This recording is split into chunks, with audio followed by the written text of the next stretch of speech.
Say that in a world that is getting more and more excitingly difficult, the future can do with a lot more writers expressing their views at different kinds of levels. So we are very keen to develop a writing culture, a literary culture, a reading culture, because I think the reading of literature is also under kind of threat, and I'm not sure how the young are going to respond or whether new kind of writing is emerging, but these are exciting times. And if you're living in exciting times, it's very interesting because it always entails that people like the next person I'm going to call upon to speak have a very exciting job to do.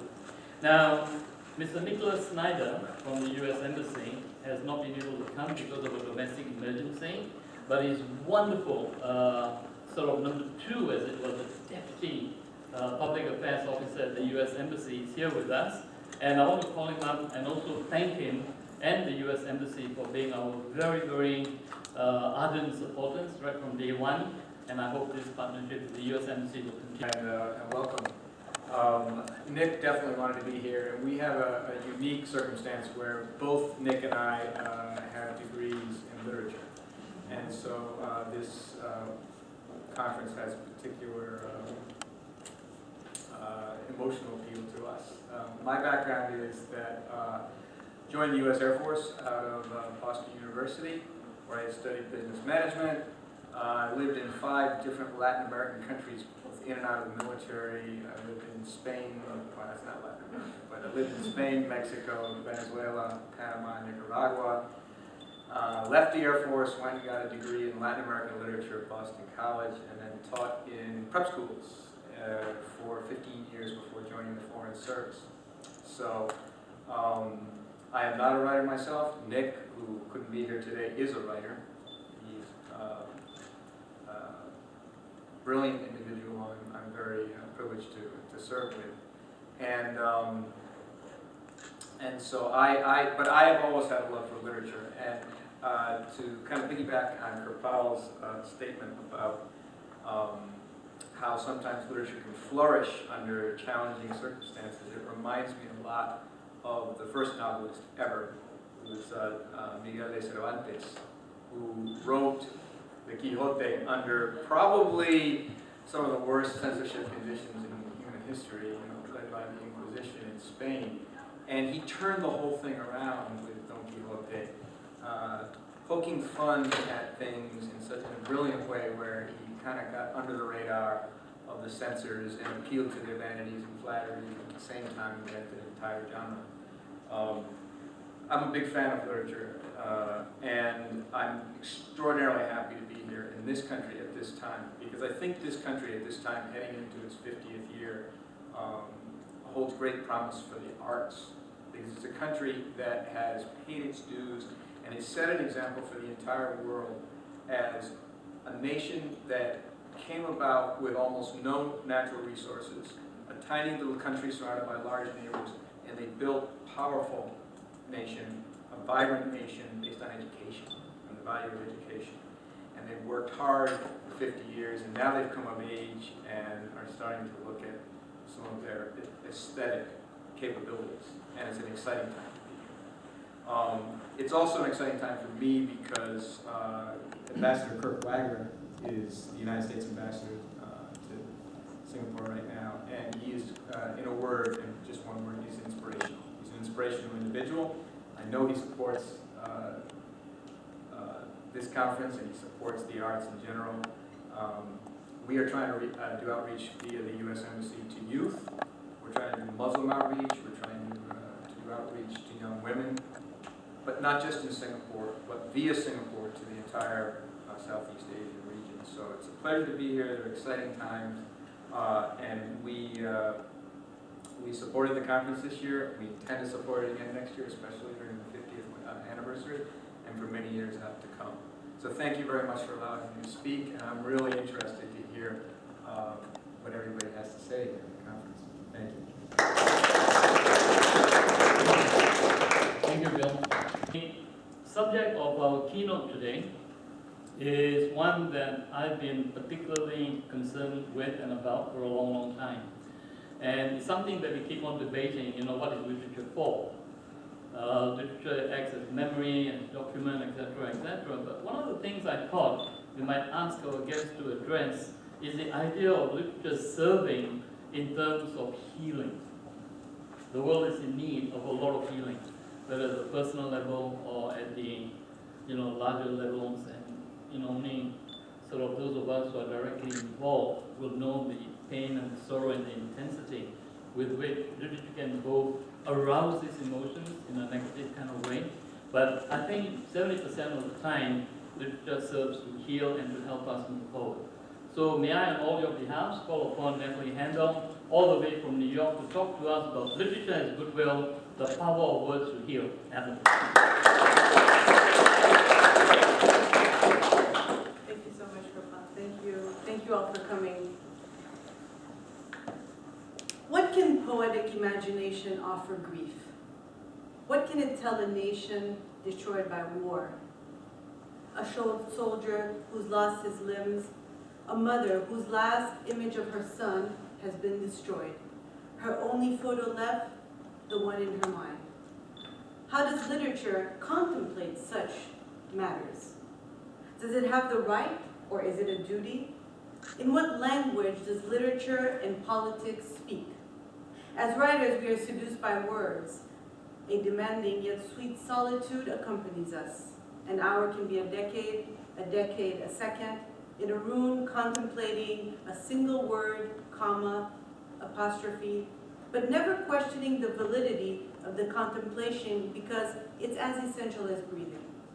And as every letter becomes a word, words construct a sentence, sentences a paragraph, paragraphs a page, pages a chapter, chapters a book, we realize that the voyage isn't only the entire trajectory, but every word is a journey. And in understanding that, we come to realize that every one of us is part of the tapestry that makes the world. As for those whose dedication has been to literature, we know that the more the world reads, the deeper our awareness. And in understanding this, there is progress, as knowledge heals and literature rebuilds. As a passionate lover of architecture, I edited a column entitled "The City and the Writer" for Words Without Borders magazine. Singapore will be featured in 2015 in celebration of your Big 50.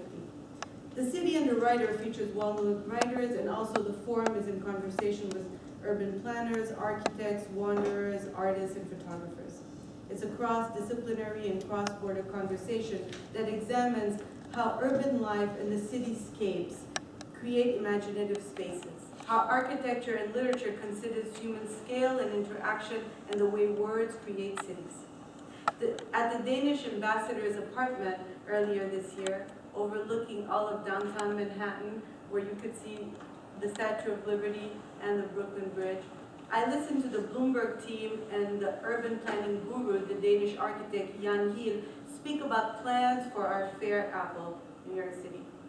At the end of the afternoon, the golden orange red sun reflecting against the windows laced in half the apartment, I asked Jan Hiel, what was the most surprising thing of your journey as an architect? He answered, architecture is form and life, the interaction between form and life, and there are few who have studied this and taken interest in this to make sure this works, because it is not architecture, this is sculpture.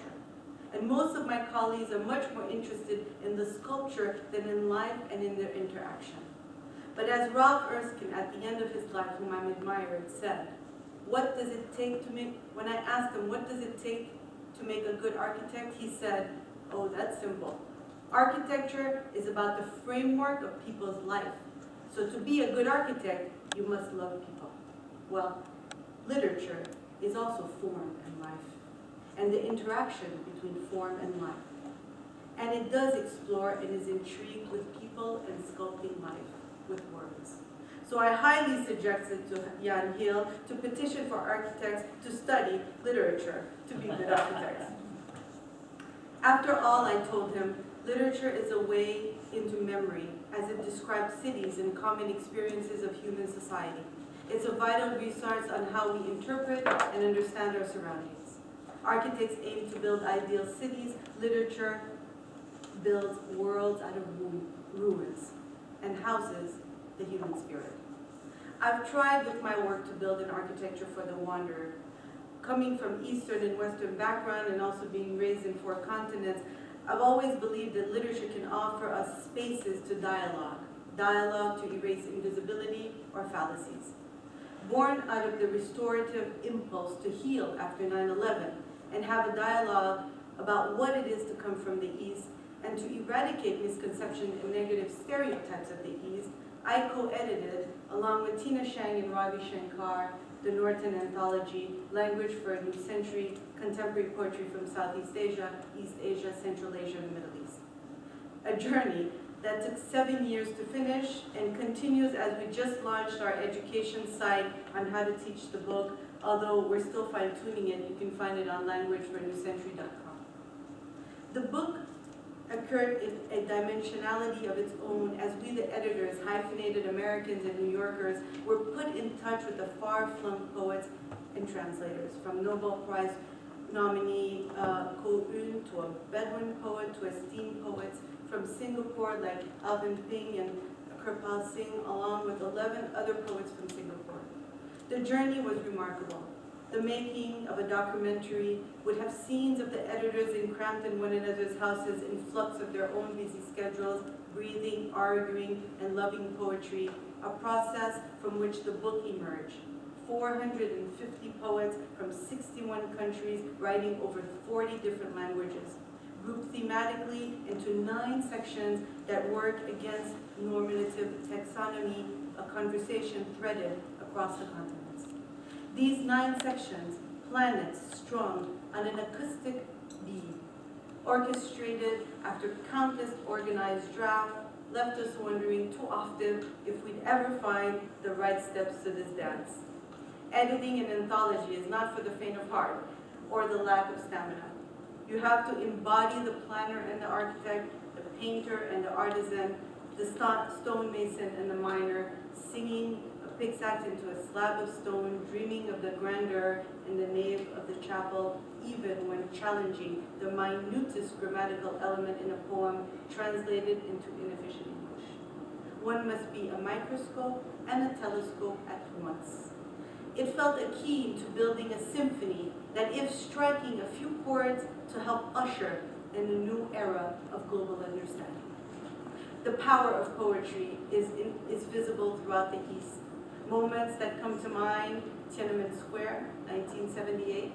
Bei Dao and his poet friend Man Ki co-edited and launched the literary journal Today, which first appeared in a large character poster on the Democracy Wall in Beijing, where people originally posted their experiences of suffering during the Cultural Revolution. The journal had to be published in secret, and Bei Dao and a few other volunteers bicycled through Beijing to put up the pages, the posting of which took great courage, as it was considered politically subversive by the Chinese authorities. When the journal appeared on the wall, there was a tremendous reaction to the poems and essays. There was blank spaces left after each piece of writing so that the people could write their comments and responses. In a short period of time, the magazine circulated throughout China. Bei Dao said, "The greatest danger was a matter of language. Our poetry was written in what amounted to a new language, which differed greatly from the official language to which people were accustomed. That was what the people got interested in." Most recently, Tahrir Square images of the Arab revolt in Tunisia, Libya, Egypt flashed on CNN. It was clear something extraordinary was taking place in the Arab world. There was a cry for freedom coming from within the country itself, and it was lines from an early 20th century Tunisian poet that people were chanting. Quote, "To the tyrants of the world." As the Egyptians' palpable longing for freedom went across the world witnessing, we realized that the purpose of our book was being realized. Poetry in other parts of the world is as necessary to life as bus schedules and electricity. Many people from the East can recite by heart ancient hymns, and within them reside the desires of the people released into a communal space. These events demonstrated that poetry has a real-world power. The gesture to introduce the voices of Asian and Arab poets to an English-speaking world has contributed, we hope, to a global awareness that is shaping into a full-blown revolution. Speaking a language for the new century will be inherently humanistic. It will be polyglot, spoken in many tongues around a world where Asia and the Middle East are growing in wealth and cultural influence. Poetry is not a transactional language, but one that values subjectivity.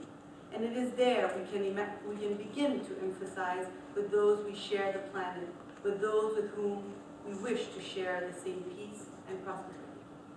Caroline Forche speaks of the poetry of witness, poetry as evidence of life and politics, of war and atrocities, evidence that language is a living pulse.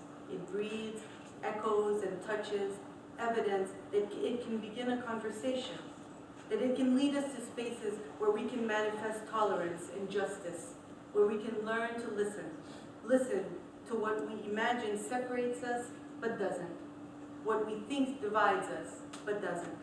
We too often forget that the personal is a fundamental dimension of the global. When I was 9 years old, as the Caribbean sun descended, the tropical heat cooled down and evening approached, I saw my caretaker on a low wooden hay chair, her legs bent, her knees at the level of her chest, her arms on her legs, her head down. She seemed consumed by a single thought. I didn't know it at the time, but that look in her face was one I would keep seeing in women I crossed. Women who spent their lives working hard without ever receiving any compensation or relief. I went towards her and asked her if she was fine. She smiled slightly. She always told me African and Caribbean folk tales, so I instinctively started telling her a story. She smiled. Soon that smile became laughter. Her entire spirit responded with amusement to the story. I can't tell you what I recounted. I wasn't aware that at that moment I was creating a story. Years later, I saw that same look on her face, except this time she seemed paralyzed.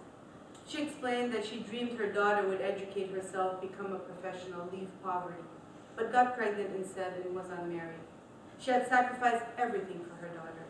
This left her with a profound regret. The kind that tears the soul apart. I held her hand. She knew I was grieving too, as I'd recently returned from the Middle East, where I lost a friend during one of the endless clashes.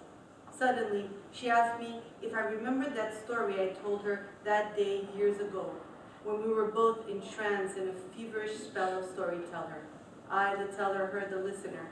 Her entire demeanor changed, and as if she didn't have a care in the world, she began telling me the story I had once told her. I didn't remember a word. She apparently remembered every one. The story had become its own event. Language had transformed our psyche and our trauma. And what of the uncertain corridors of memory? How does remembrance and forgetfulness accompany and literature as a healing agent? Should we remember to forget? As Mahmoud Darwish tells us in the book by Beirut War, Memory for Forgetfulness. I've been obsessed with history since I was young because I came from these such different cultures, West and East, where each had a version of the same history. Who should I believe? Both? Neither? In my early 20s, while in Bethlehem, the Holy Land, looking for answers about this torn city, this town that everyone knows in religious texts and that I knew through traditions. I wanted to understand why such a land was stained with so much blood. While walking on Star Street in the old city one day, a relative, and bear in mind that everyone's a relative there, insisted I come to the rooftop to see his garden. Indeed, it was an enchanting as he grew thyme and basilica and mint, and he even raised pigeons. All this while on a rooftop overlooking Bethlehem, in the distance, the valley leading to the Dead Sea.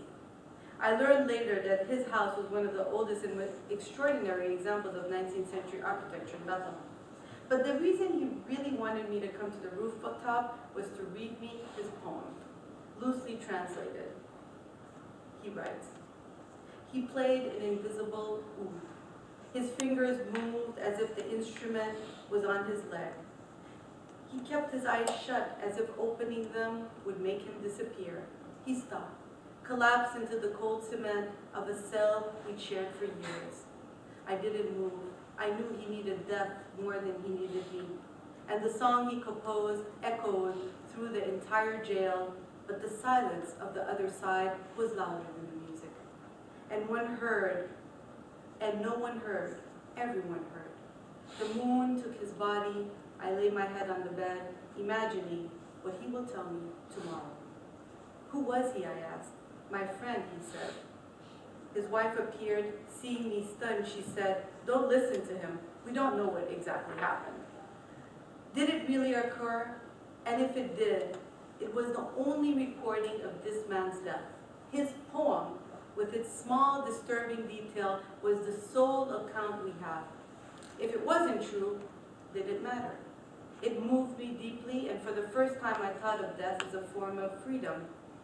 And although it wasn't the answer to my original question of land and blood, it gave me another insight, one on love. And it made me realize that there isn't a nation smaller than its dream, which reminded me of the moment Nelson Mandela, and I still shiver hearing his serene voice, said, I quote, "In the dark days when all seemed hopeless in our country, when men refused to hear her resonant voice, she took her own life. She was both an Afrikaner and an African. Her name is Ingrid Jonker. She wrote, and I quote, "The child is not dead, not in Lunga nor in Nyanga, not in Orlando nor in Sharpeville, not at the police post at Philippi, where he lies with a bullet through his brain. The child, who only wanted to play in the sun in Nyanga, is everywhere. The child grown to a man treks through all Africa. The child grown to a giant journeys over the world without a pass." That's the power of literature. It weaves us together in unexpected ways. The poem, "The Man on the Rooftop Road," seemed to have healed him of his friend's death or another undisclosed ache. What truth matters most? What is truth? Is what I'm telling you true? After all, as Marilyn Robinson writes in Housekeeping, fact explains nothing. On the contrary, it is fact that requires explanation. That evening, I thought about how I grew up with shelves and shelves of books about the Holy Land, but felt the need to go there to understand it. And my cousin, who grew up there in the house I slept in, didn't have a single book on the Holy Land, as it was forbidden. When he went to study in France, he searched for every book he could find about the place he grew up in. He needed to read them all. It is language he went to for healing. As we have gone to Pablo Neruda for the language of love and murmurs of the heart, to Chinua Achebe for the ancient language of conflict between the individual and society, for Michael Ondaatje for the language of fable and fact, to Rumi for the language of transcendence, the spirit, and of light, to Lorca for lyric and the language of possibility. My latest book, Poet in Andalusia, is a recreation of Lorca's journey in reverse from Poet in New York. I wanted to explore Lorca's Andalusia, a place where racial, ethnic, and religious forces converge and contend, where Islamic, Judaic, and Christian traditions remain a mirror of a past that is terrible and beautiful. Maybe there I would find answers about convivencia, or coexistence. I'm not sure if I did, but Lorca said, "Lo que más me importa es vivir." On this journey, I discovered peace is there if we want to find it, because, as was true for Lorca, what people want most is to live. When the Palestinian writer Mahmoud Darwish died in Texas in 2008, I went to Allen Ginsberg. The beads have influenced people all over the globe, and I had a small intimate moment with Mr. Ginsberg. I interviewed him for Darwish's journal Al Carmen in 1997. The interview took place at a crucial moment, as you will see. I didn't revisit that interview until almost a decade later with the death of Darwish. I began writing a poem entitled After Kaddish, and I excerpt from my conversation with Ginsberg in it, after the Kaddish. It's all about God, always about God, but no one sees the fountain. You weren't well, I know. You spoke to me because you liked Mahmoud, I know. You wanted to postpone. I wanted to postpone. I was nervous. Your assistant said, don't. You died a month later. I kept your keys. The poem you wrote the night before we spoke. Your words, quote. I got up in the middle of the night and wrote a poem. It was a thought that had occurred to me over and over again, and I had never written it down because I was ashamed of it. It is a fantasy about my funeral. The main thing is, beside my family, is that everybody I have ever made love to is still alive. Hundreds of older guys and boys, bold by now and married with children. I was always ashamed of this fantasy, fame and death or something, afraid to reveal that sort of vanity. So last time I realized, yes, it was vanity. But so what? You take your neurosis and make your pet out of it. The whole point is to reveal your mind, not to be ashamed of your mind. It's not me, it is my mind, or whatever. I wrote it down, and it is probably the title of my next book. I will put it out, Fame and Death, end of quote. That's what we leave behind, the way we went. I suppose there is a time to see the window. Can literature heal? Literature transforms. Extremity is born out of simplification. Literature resists that. It will be our constellation. It will be satirical and ardent. It will speak the language of the common man and that of the literary privileged. It will be absurdity and high resolution pixels of the heart. It will be blasphemous. It will bless. It will entrance and interlace. And it will construct the borders in our deconstruct the borders in our minds, because nature is an open paradise for all. We are reminded of that in the words of the Norwegian adventurer Thor Heyerdahl, one of the history's most famous voyagers in the Kon-Tiki. He writes, "Borders, I have never seen one, but I have heard they exist in the minds of some people." Literature plays an integral role in eliminating these frontiers, in bridging differences and healing. Haruki Murakami in Norwegian Wood writes, "What happens when people open their hearts? They get better." For those we didn't get to on time, I say, we could not save you, but listen anyway. Thank you.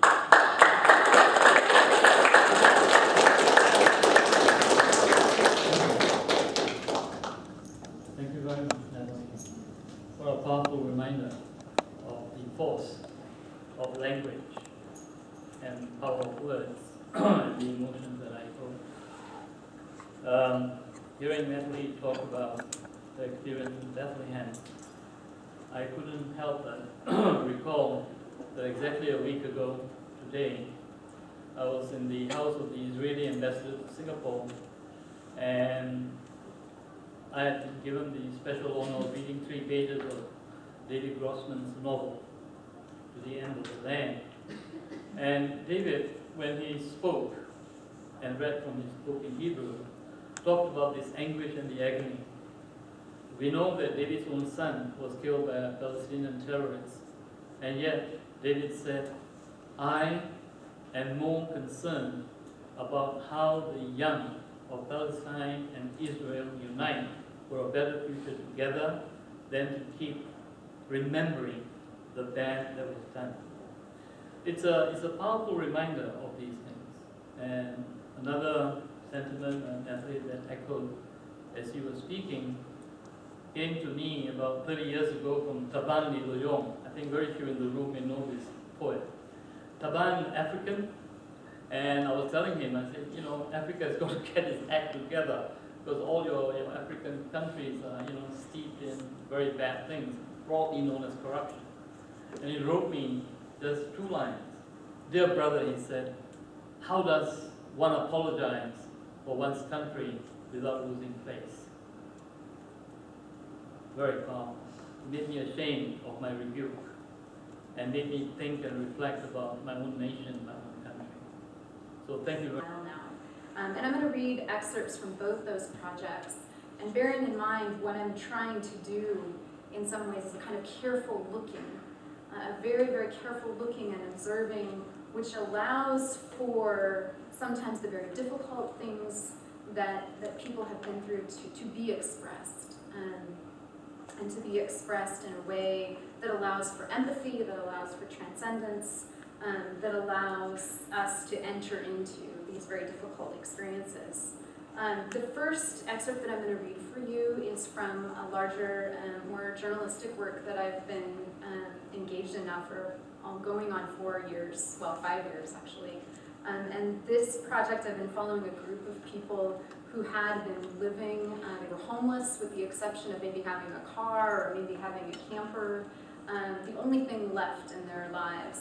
And they had discovered that they could live in their cars and campers at a rest stop along an interstate in Portland, Oregon. And in some cases, people had been living there going on over a decade. And I followed the community while they were living there, and was also present, though, when the community was forced to leave. And in the following years, I've still been following the different people who were residents of the rest stop, and seeing what has happened to them since it's been cast adrift from what was maybe the most solid experience in their life. So the first excerpt is sort of post-rest stop, what is happening to some of the people who live there. The big dog sings that someone's approaching on the mud path, and inside the tent, planted beneath cottonwoods, Jolie stirs. She pushes aside the Nora Roberts novel she fell asleep reading, the pages warped from the moisture of the rain and the exhalations of sleep. She blinks a few times to clear her eyes, pats the pocket of her shirt for her lighter, listens to the dog strain against its rope. The other night it was the police, a female officer who'd come down to check on Jolie after they'd taken Charlie away again on his parole officer's orders. "Are you really down here all by yourself?" the officer had asked, shining her flashlight through the tent's open flaps. "What did you expect to find?" Jolie had replied over her dog's high notes. "That I'd be down here having a big old party?" She waggled her leg, wrapped the knee in a cast for emphasis. Before she left, the woman gave Jolie her card, just in case you run into any trouble, and Jolie had slipped it between the swollen pages of her book, thinking about the cell phone wrapped in a sock and stowed in a corner of the tent that still turned on, but didn't have any credit left to make a call. Jolie had been unable to fall back asleep after that.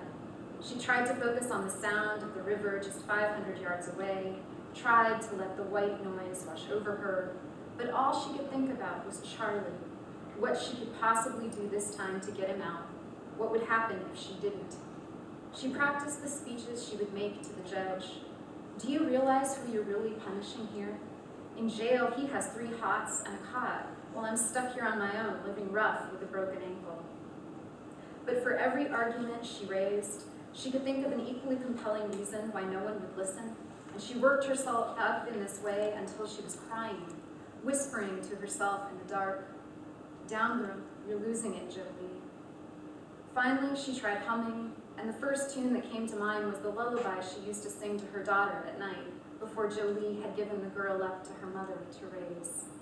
The notes went to ash in her mouth, and so she turned to her romance until the words on the page blurred, and then nothing until the dog's keening.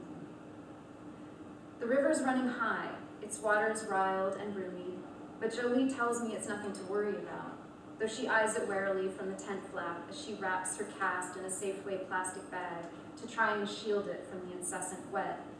Back in January, the river swamped the banks, then surged.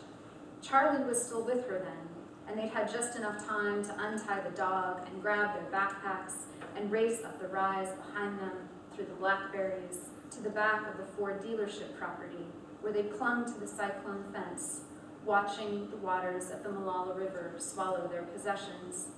When it receded, they'd walked the banks retrieving what had been snagged on the cane and scrub, sleeping bags and single socks and cooking pots. Jolie spotted their tent wedged in the crotch of a tree on the opposite bank. Together, they salvaged what they could, but she doesn't know what she'll do if it happens again, now that she's here alone. It's not that she hasn't learned over the years how to start over from nothing, again and again, to test the limits of her resourcefulness. When she was growing up, Jolie's dad took her with him to elk camp every year, taught her from when she was just a little girl how to survive on her own in the woods. And then he's all pissed off now that I take that knowledge and use it to live like I do, she says. But sometimes, a part of her wonders if her dad might be right. If the last 20 years with Charlie, where she's lived almost exclusively outdoors or in vehicles, with the exception of brief stints in apartments and hotels that by her reckoning totaled no more than a year, might be wearing on her emotionally and physically. People have been telling her to make a fresh break now, while Charlie's back in jail. Even Charlie's dad has told her, he might be my son, and I think you're the best thing that's ever happened to him, but he only drags you down, Jolie. And there are days when she agrees with them all, when she thinks about how they ended up down here by the river in the first place, how Charlie took off in the van where they'd been living, hot pissed, as Jolie puts it, after they argued over something. His license had been suspended long ago, between his epilepsy and the old driving under the influence DUIs. But there he was, weaving down I-5, tossing cans of Hurricane out the window when the cops pulled him over. Never one for subtlety, says Jolie. After the police arrested Charlie, they impounded the van.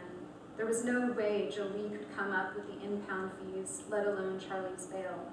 And like that, they lost their home and all the possessions inside. After Charlie was released on probation, they moved to this site along the Molalla at the invitation of Charlie's cousin, Robbie Baker. Robbie had been camping on this section of the Molalla for years. He was free with his extra gear, shared firewood, tarps, and blankets. But when the flood came, it swept away everything they'd managed to build back up. Then just a few weeks later, Robbie was walking the train tracks up to Safeway to fly a sign, which is to beg for money. A friend had lent him an iPod. He never heard the train approach, an Amtrak making its daily run from Seattle to Eugene. Charlie refused to touch Robbie's tent after that, just let it stand. One day, Jolie saw 2 feral cats burrowed in the bedding inside. She stood quietly for half a breath, debating what to do, and had just made up her mind to leave when they saw her and pitched themselves into the underbrush. The incident with the van was why Charlie was still on paper, why he was supposed to check in with his parole officer every week. But when Jolie broke her ankle, he missed an appointment, and the parole officer revoked him immediately. Now he faces 18 months in prison. Jolie has no love for Charlie's PO. Jolie suspects that the woman simply wants to ease her workload by sending clients to jail at the first opportunity.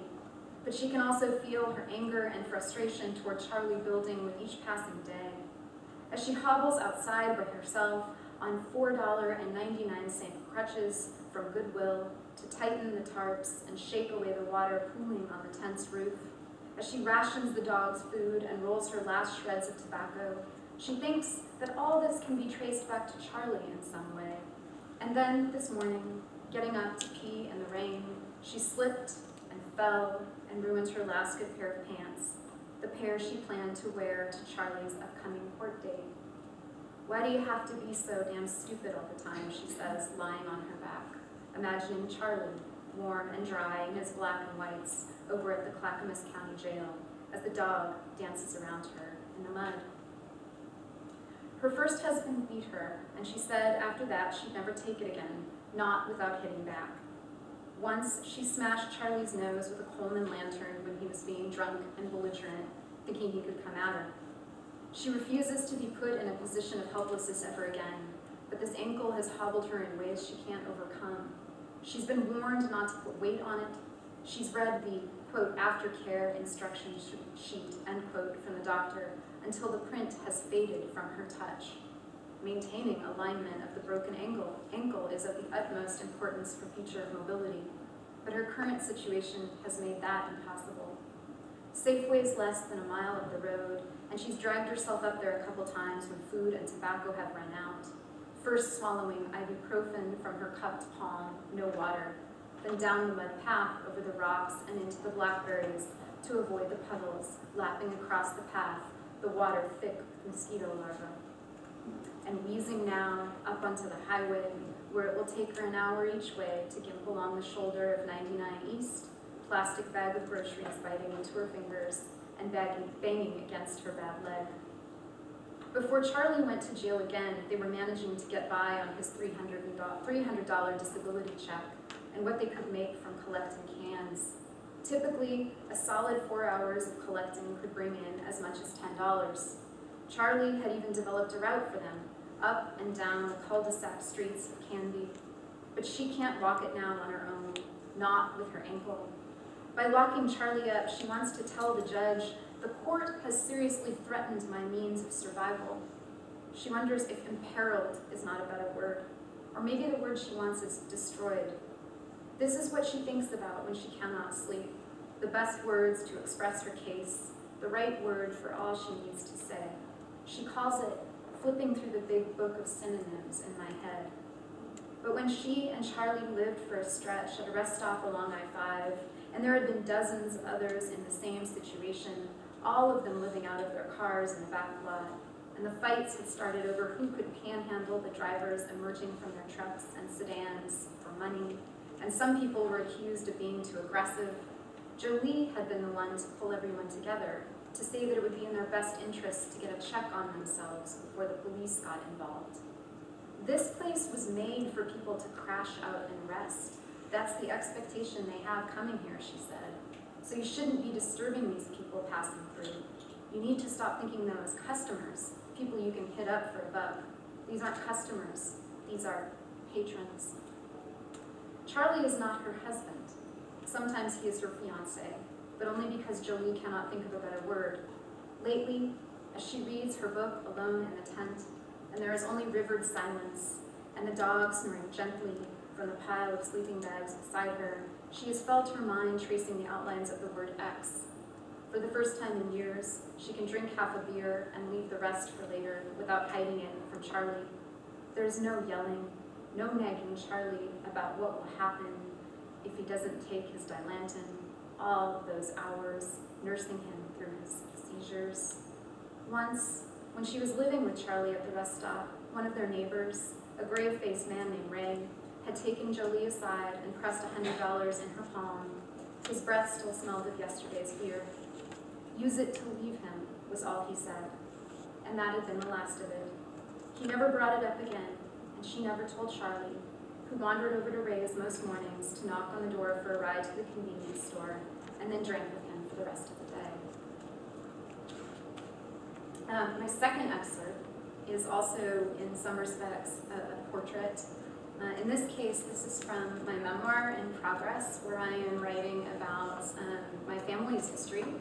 My family were refugees from Latvia at the end of the Second World War, and as much as they sort of had the violence and difficulty of war visited upon them, they were also part of the sort of violence and conflict that was inflicted in that corner of the world as well.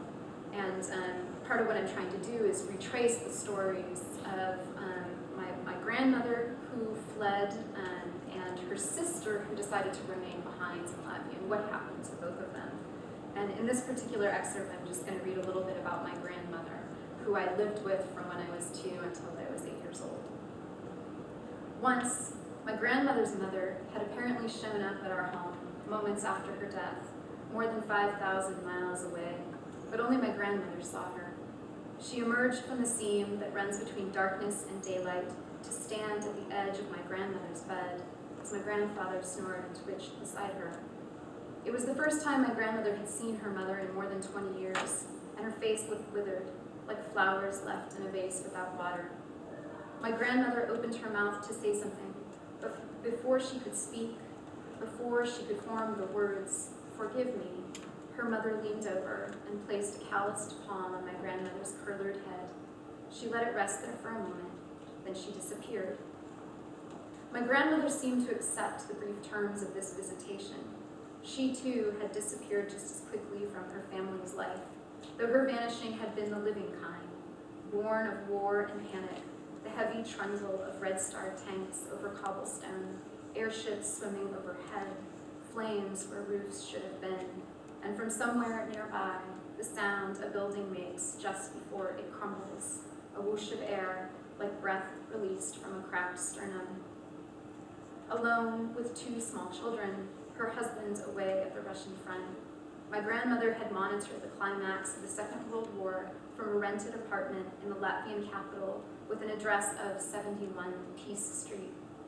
Between the quiring of the bombs, she breastfed her newborn son and hoped she could remain in one place long enough for her body to heal, for the bleeding to finish. But as the glass in the windows rippled and it became clear she couldn't wait where she was any longer, she dropped diapers into a sack and tied a green and yellow scarf she'd needled with her mother's help around her shoulders. She picked up her 3-week-old son, made her 2-year-old daughter clasp her hand, and ran. There was no time to write a letter, to address it to the family who waited 3 hours to the east in the town of Golbenen, in a brown shingled farmhouse where my grandmother had been born, and which she had left only a few years before, the first in her family to venture beyond its boundaries for a new life in the city. The day she left the farm, her whole family had accompanied her to the train station, still in their milking boots, and they had cried and waved at my grandmother until the train finally pulled beyond view. Now, there was no time for my grandmother to say goodbye to her mother and father and her brother and her sister. No way to tell them where she was heading, because even she had no idea. It was too late for her to do anything anymore, except to try and stay on her feet ahead of the Russian troops, thousands of them, marching behind the battle standard of the USSR, silk-screened with hammer and sickle, Latvia's new flag. She left Latvia at the end of September. It was June when she finally crossed into British-occupied territory in the north of Germany, and she and the children were officially registered as displaced persons, assigned to a refugee camp erected on the outskirts of the port city of Hamburg, where she sometimes went on day passes to pick through the rubble for things to burn and cook fire. Over the years, she lay on her pallet in the refugee camp as she clutched the family's passports and entrance papers to the U.S. and felt the transport planes rising, its wings tipped to the sea. My grandmother never stopped saying the name of the home she had lost. Tacoma, she practiced, the smell of the mills, as the smell of the mills punched through the cracks in the windows of her new home, an apartment in a downtown tenement where the volunteers from the local Lutheran Family Services had indicated through gentle pantomime that the family now lived. But that word had always remained unsure on her tongue. It would never sound as natural as the way she said Lemby, which she had first learned from her grandfather, a shoemaker from Golbenen, who eschewed whiskers but let his eyebrows grow like cumulus clouds. This was the name her grandfather had bestowed on the 2-bedroom farmhouse he built under the shelter of 2 maple trees. There he raised his only child, a boy, who would grow up to become my grandmother's father, a man of waxed mustaches and a fine way with hops, known for the batches of ale he kept in the granary, always enough to lend to a wedding or a wake. My grandmother's mother was 10 years younger than her husband, and everyone agreed that she possessed the patience required to ret the farm's flax and spin its fibers into linen so fine and soft that it felt weightless. Yet she was also quick to snap a switch from the nearest tree if she sensed the slightest misbehavior. This was the world my grandmother was born into, where landscape was lineage, and the span of a life could be measured by all that was held within the farm's boundaries. There, she knew it was summer by the smell of fresh mown hay, fall when the saffron milk caps rose from the decay of the forest floor, spring by the storks winging overhead. Each day was organized around the rhythms and habits of the cows, and almost as soon as my grandmother and her siblings could walk, they were toddling behind the slow-hoofed cortege as it mouthed its way across the pastures, and they remained with the herd until evening, and when it was time to drive them back to their places in the barn. My grandmother spent more than a decade not knowing what had happened to her family and to the farm after she left Latvia. Even when she was finally able to reestablish contact with her relatives in Golbenen, communication was sporadic, halting. How far away she felt from the days when she could sit with her family in the kitchen of the farmhouse, everyone nursing cups of hot tea, replaying the events of the day. Often, it was a catalog of nothing. Maybe a heifer had been born with a broken mouth. A cloud had passed overhead in the shape of a girl. The bees seemed agitated. Now, as she sat alone at her table in Tacoma, crying over the pages of the latest stilted letter, quote, "We went far away to work for a time." There was a part of my grandmother that understood she could never return to that place again. But there was also a part of my grandmother that refused to accept the idea that she could never return to that place again. In the end, my grandmother decided to try and find a way to occupy the space that bordered both realities. Until the day she could return to the farm, she would rebuild it here, board by board, through memory. At first, she did it by herself, silently setting the survey lines. She raised the sky just far enough overhead so that it felt as if you could reach up and brush your fingers against it when you lay on your back in the grass. She smoothed the fields out to the edges of the horizon and then summoned the forests dense and dark. Behind the screening branches, she placed the anthills and the badger burrows. Reluctantly, she conjured the mosquitoes and horseflies, if only for the sake of accuracy, the way they blackened the summer air. Orchards sown, she replanted the gooseberries and currants and let their rows grow unruly, vines curling back on themselves like the ends of her father's mustache. She staked the stems of the lolling dahlias and drove posts with a picket fence deep into the soil, but still it would list. She bucked hay into the loft and stacked logs for winter's approach. And since this was a world summoned entirely from memory, there were places where the landscape dropped away without any explanation, sudden chasms of white space, unresolved constructions. The milking barn contained stools, but not a single churn. The horse grazed endlessly, rain striking through clover. Inside the house, some of the rooms appeared never to have been framed or plastered.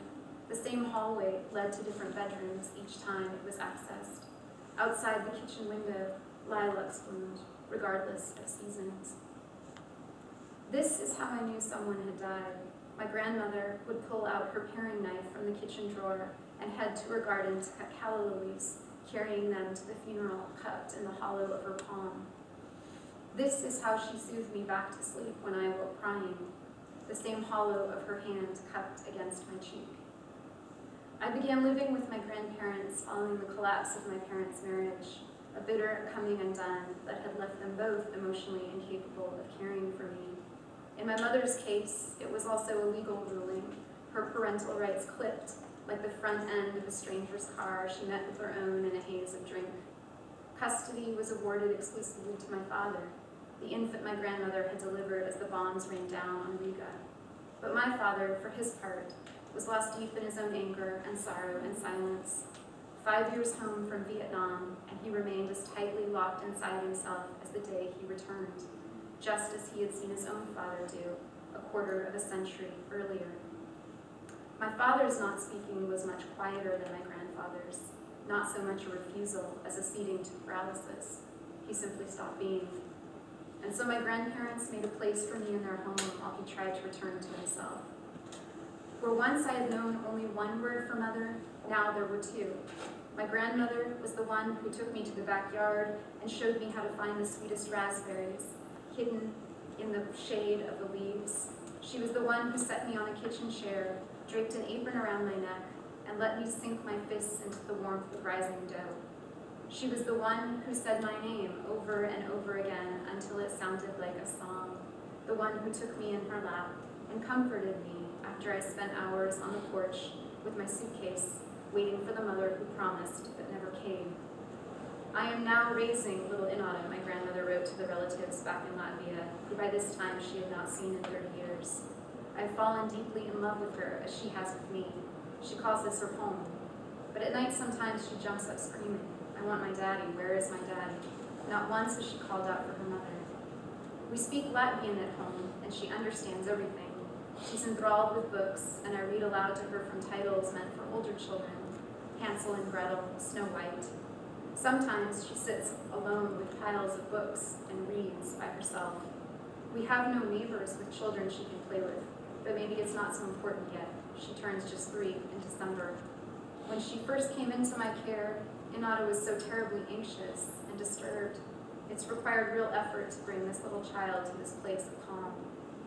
And 2 years later, she wrote, Inada's mother comes to get her for visits only now and again. Mostly she does not seem to have time for the girl. What she did not share in her letters, but instead documented in a small spiral notebook that I would not find until years after her death. Once, I came home from one of those rare visits with a burn on my face in the shape of a lit cigarette. For as long as she lived, my grandmother never spoke to me about my mother, about what she did or did not do, what had happened or not happened in my earliest years, that I would need to be taken from her. And I never asked, as if I agreed that this was something that should not be given voice.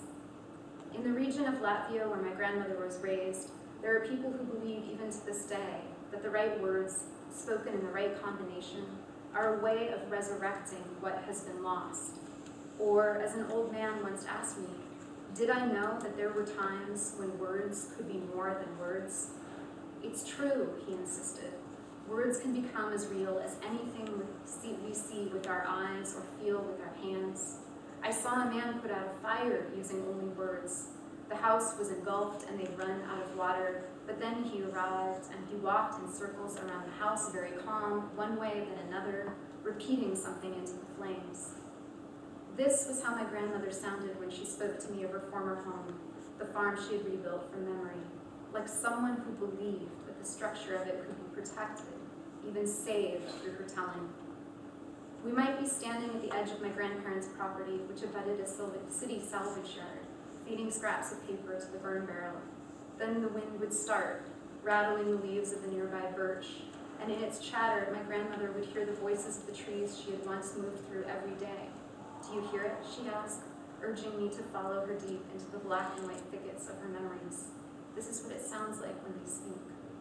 Or maybe one morning we would wake to snow, and as we looked out the window together, she would remake its falling with her words until it became the hip-high drifts that sucked at the hooves of the draft horse, now harnessed to a sleigh upon which my grandmother's family rode, their laps weighted with blankets and furs. She led me to the nest in the grass where she hid with her little brother from her mother's calls, let me peer into the cradle of her baby sister, born when my grandmother was 15. She revealed to me the location of the chest in which she had concealed love letters from a boy she thought she would marry before my grandfather. And sometimes I suspected I could hear the drawer scraping open inside her, as if she were pulling out the letters to reread them. Each time she showed me something, it filled in a new location on the map of the property I now carried within me, until I began to think I knew my way back on my own. Thank you. Well, thank you so much, all of you. It's so wonderful to be here and for your powerful reading. I kept thinking of Eva Hoffman's Lost in Translation. I kept thinking about, being a journalist and the voices that you recorded. Zadie Smith wrote a piece on Liberia that was published in The Guardian. And the Soros Foundation decided that perhaps it would be an interesting project to send 10 writers to developing countries and write about education. And perhaps if they were witnessing what education looked like in the world, in these developing countries, as writers, perhaps that could help change, sort of give policymakers an insight on what we could do to change. So they've invited me to go to one of these countries, and I actually decided to go to Haiti because I'd lived there as a young girl, and the earthquake had recently happened, and I had never been back for over 20 years, and I wanted to go back. So I felt this was an opportunity. So I went, and of course I wrote the piece, but in the process I heard a lot of stories. A lot of stories from Haiti and crossing into the Dominican Republic. And when I went back, I didn't know what to do with these stories because the voices were so loud and they were so imposing, and they wanted to come out on the page. And I started writing, and I couldn't because they weren't my voices. And so what finally, I suddenly said, okay, well, let me maybe just transcribe these voices and see what comes out of it. what came out were these, what I call flash reportage. So they're not flash fiction, but flash reportages, and the book is called The Republics, and it will come out next year in 2015. So I'll start with a piece on that. It's called Last Night in San Pedro de Macorís. I told him how he made my brother eat his shit. Took his tractor, roosters, dog, and his identical drums. I told him I dreamed my brother didn't die, that he's in a hotel in Arabacoa and just left the bar. Flirted with a ghost, ate a pineapple, turned his shirt inside out so he couldn't forget last night. He once considered taking a bride, but couldn't find a theme for the wedding. He means to, but then did see the use. Some people like ideas, others like motion. Some like women, others roam. Don't apologize now, man. Just measure my bone for accuracy and tell me what time it is, I told him.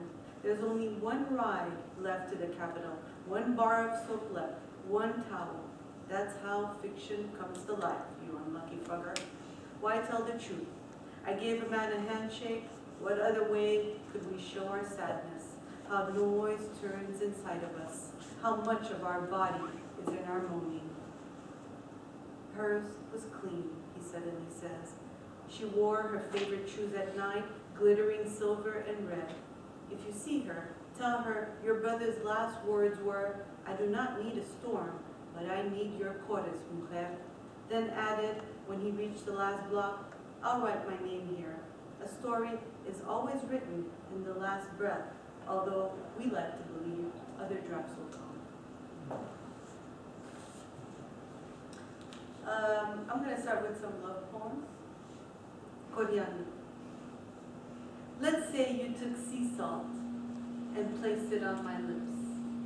Let's say by midday you told me your famous lyrics aren't written by you. Let's say your heart bleeds on my hands and you say someone else's name inside. Let's say you show me your dangerous eyes, your hard smile, your other side is steep and wide. Let's say you bring me to the scent of lust and let the sun fall between our legs. Would that be enough? Or isn't love stranger? In Search of Midnight.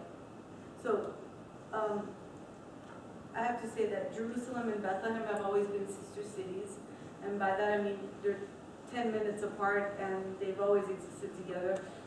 You know that there's a wall there. So if you're a Bethlehemite and you fall in love with a Jerusalemite, you actually can't be together. Because the Jerusalemite, if he lives in Bethlehem, he'll lose his Jerusalem ID, and the Bethlehemite is not allowed to live in Jerusalem. So this is inspired by this, In Search of Midnight. He kissed my lips at midnight. I let him. He took my blouse off. I let him. Took my bra off and touched my breast. I let him. He took my pants off. I let him. He took my underwear off and looked at me standing in this strange, dark, black and white room. I let him. A small light dimmed by the window. I took a glimpse of the city we live in. Both do not know. Then he pronounced my name wrong, and I stopped him. Asked him if he has ever been exiled or imprisoned. If he has ever mailed letters to a woman he once loved but would never see again. If he thinks we can go back to a lover even if we might not love the second time. Asked him if he has ever robbed a small grocery store or stole bread from a peasant. If he's ever crossed seas, coasts, mountains, and still could not arrive. He answered, I did not pronounce my name correctly in my country, so I was tortured. I did not pronounce my name correctly at the enemy line, so I was exiled. I did not pronounce my name correctly upon arrival, so I was given new papers. You see, a heart in search of midnight is only a heart. Everything else is the same, except what the other is expecting. I'll read a few poems from a poet in Andalusia. So when I went to Andalusia, there was a lot of, you'd find, just like in Ireland, you'd find a bar and then you'd find a church. In Ireland, you'd find, a pub and a church. Over there. You'd do the same. You'd find a bar and there would be a church, and they would also tell you that a lot of these churches once upon a time were mosques that were converted. Well, soon after I left Spain, I went to Algeria, and then when I was touring, they told me that the mosque, a lot of them, all the churches had become mosques, and I thought, oh, you know, how do I ever achieve peace? But this is sort of about, you know, there's a lot of North Africans that cross into Spain, and it's about what it means to be an exile, what it is to migrate. The courtyard of Colgeta de Salvador. We are strange when we're lost, his father told him. Said didn't hear the rest. He couldn't count the waves that led him across the Strait of Gibraltar.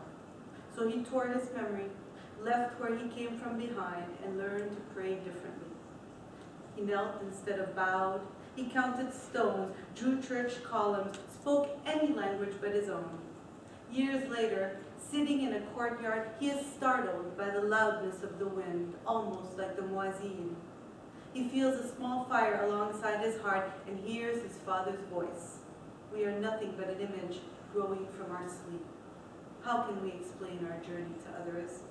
He looks at the ground of the courtyard where a mosque once stood and understands what his father hadn't. Was sacred, always returns. Granada sings Whitman. By the river Genil, lovers sing what belonged to the water. A shoemaker sings the dream we had, his keeper, the dream he didn't. A man sings to a woman on a broken mattress, death at midday sings on the banks of the Dado. A blind thief collecting golden poplars sing, and so does a crevice of quivers in the saints flaming La Sierra. The men rehearsing a country. They know nothing stays, but when Whitman sings, they allow his voice to take them apart. While waiting for death. When I die, a map of the world will hang over my bed. The small library in Mijas, where I read Lorca for the first time, will become a cafe. The olive trees I cannot live without will be in full blossom. I will see death at a distance waiting for me, but I will not move. I will die on a train, where the view will be of white trees suspended on gray clouds. I will die in the sky, where birds will carry a stream of light on their wings. I will die in a car, where the windows will be a quilt of snow. I will die moving. As I wait, my lover will say, "You're beautiful." He will mean I miss the sea. I will say, "I don't know the word for life, but no, we must play so that it's not only about death." He asks, "Why do we grow stillness? Is it a noise we are close to, where the stones and the trees and the flies and the birds and the echo and the earth and what hides behind them insist on music? A song will sweep by us. I will look at him. He too will be waiting, but I'm not certain for what exactly. Then I will think, solitude knows it's where the empty spaces is, and death knows it shouldn't count while it waits.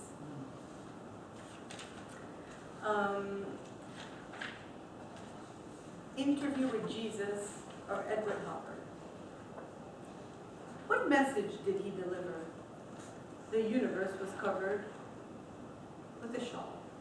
What color did he use, the ones nature forgot to present? What shapes fascinated you, the ones under any tower bridge? What intrigued you? An imagined body, crowded with light. What did you find unbearable? Jesus, when I lost him.